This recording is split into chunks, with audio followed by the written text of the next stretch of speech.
បាទ10ម៉ែត្រមិនបញ្ជូនក៏មិនសុទ្ធបាទអស់ឡើងមកផុតឥឡូវបានមករកជើងប្រខារីឆ្វេងជាបន្តទាត់ស្ដំឲ្យក្លឹបផ្សេងទទួលបានការចាប់បានទៅជាការបាទគេថាកំណត់សង្កល់បាទព្រឹត្តិរៃនេះបាទព្រឹត្តិរៃនេះកម្លាំងដ៏ខ្លាំងរបស់កីឡាការិនីរបស់យើងផងដែរបាទឥឡូវទុកមួយសិនពីប្រខារីស្វារៀងបាទទាញមួយអូយដួលពីនៃហើយព្រឹត្តិរៃបាទគប់ល្អមែនតែនបាទរៃ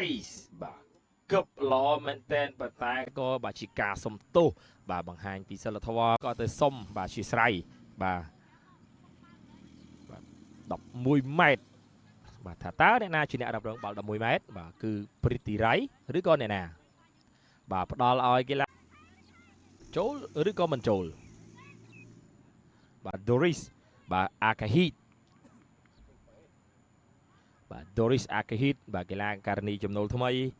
របស់ប្រខារីស្វាយរៀង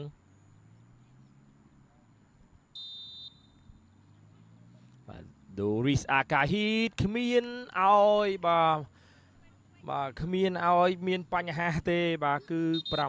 6បាទទល់នឹង0